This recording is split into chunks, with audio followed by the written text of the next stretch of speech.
Gracias. ¿Qué tal, consejero? Muy bueno. Te veo de muy buen humor y qué bueno. Muchos años se tuvieron que pasar para tener una democracia, pues más o menos consolidada. Hay todavía que perfeccionarla. Pero digamos que esto que está pasando, que estamos viviendo, está echando a perder todo ese trabajo, y si podría tener una especie como de recuperación, y qué condiciones se tendrían que dar para eso. Y en otro orden de ideas, preguntarte en otro engranaje, ¿qué opinas de esta convocatoria que es el presidente a una marcha el próximo domingo? Gracias.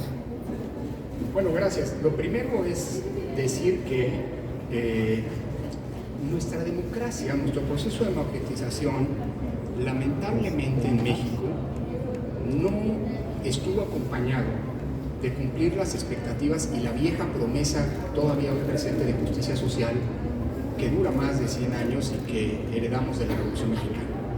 Esto me importa señalarlo porque la democracia tiene múltiples dimensiones.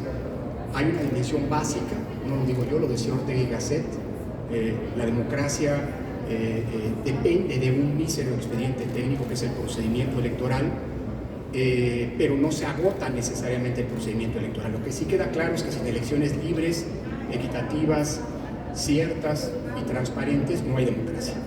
Podríamos tener justicia social, pero sin elecciones que cumplan estas características no hay democracia. Claro, elecciones con estas características no bastan para poder hablar de una democracia plena. Por eso nuestro proceso de democratización estuvo acompañado de esa expectativa de resolver la cuestión social. Y lamentablemente, hoy en México la cuestión social sigue siendo una deuda, una promesa incumplida de nuestro proceso de democratización. Pero eso no depende de las elecciones ni de los órganos electorales. Es decir, eso depende de buenas políticas públicas que logren enfrentar los grandes y superar los grandes problemas de pobreza, de desigualdad, de corrupción, de impunidad e incluso de violencia. Las elecciones no nos van a resolver eso. Lo tienen que resolver a través de políticas públicas adecuadas los gobiernos democráticamente electos. Pero en lo que sí hemos hecho bien en el trabajo, y hay un reconocimiento global sobre este punto, y los datos reales, no los otros datos, lo evidencian, es que en materia electoral sí hemos hecho bien la tarea. Si algo ha hecho bien este país, ha sido construir un sistema democrático, un sistema electoral democrático que permita que sean los ciudadanos y nadie más que ellos quienes con su voto decidan en elecciones democráticas, es decir, en elecciones equitativas, equilibradas, con reglas del juego bien definidas, quiénes nos van a gobernar y quiénes nos van a representar. Y en eso las pruebas, los datos son contundentes en el sentido que hemos hecho bien el trabajo. Solo en los últimos 8 años y medio, desde que el IFE se transformó en INE, solo en este periodo de tiempo, se han organizado ya 330 elecciones federales, locales, ordinarias, extraordinarias, de participación ciudadana, hasta una asamblea constituyente, hasta 2 elecciones de renovación de dirigencias en clave democrática, las del PRD en 2014 y las de Morena en 2020. Y en ninguna de estos procesos electorales ha habido un solo conflicto postelectoral. Y además en este conjunto de elecciones hemos alcanzado un índice de alternancia del 62%. Es decir, la probabilidad que tiene en este periodo un partido que gana una elección de ganar la elección siguiente es apenas una de cada 3 probabilidades. Si eso no es un sistema electoral que funciona, pues no sé cómo llamarlo. Y no es casual que el INE y que nuestro sistema electoral haya sido reconocido por la comunidad internacional como un ejemplo de democracia electoral. No hay un solo órgano electoral del mundo que haya participado en tantas misiones de asistencia técnica en distintos países bajo las siglas de la PNUD, de la ONU, de la OEA, etcétera, como el INE y el IFE es su antecesor. Entonces, desde este punto de vista, claro que hemos hecho bien esa tarea en este tema.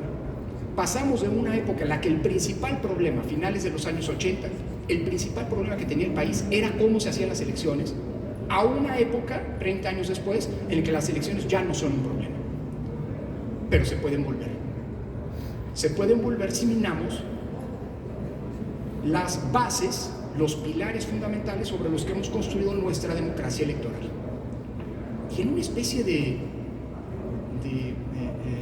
incapacidad de nuestra clase política de ir más allá del tema electoral.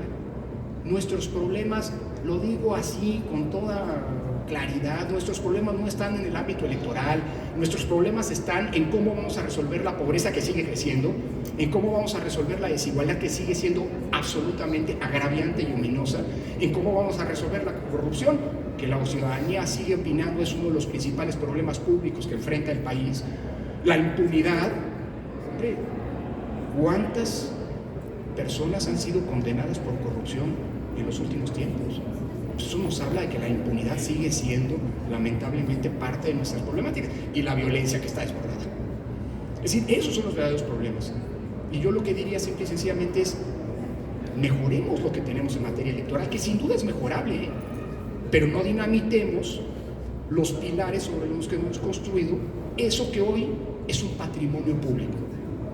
Y no lo digo yo como presidente del INE, lo dice la ciudadanía, que se ha expresado en muy distintas formas en los tiempos recientes. Por lo otro, pues qué bueno que el derecho a la manifestación y a la protesta, bueno, en este caso no desea protesta, pero bueno, a la manifestación, que son grandes conquistas democráticas, que hace 30 años no se podían ejercer en este país, hoy se ejercen a plenitud por todos aquellos que integran al pueblo mexicano en su diversidad y en su pluralidad, porque el pueblo no son unos cuantos mexicanos, aunque sean muchos, aunque sea la mayoría, el pueblo somos todos. Y México, como democracia constitucional, es la casa de todas y todos, y por eso deberíamos vivir con una lógica de tolerancia y de aceptación de que no hay en México cabida para pensamientos únicos. Por lo demás, qué bueno que todo el mundo ejerza esos derechos que no nos los regaló nadie, no son una concesión graciosa de ningún poder, ni de los que se fueron, ni de los que hoy están. Es una conquista democrática, y las conquistas, como los derechos, se ejercen. Gracias. Santos Briz, Max.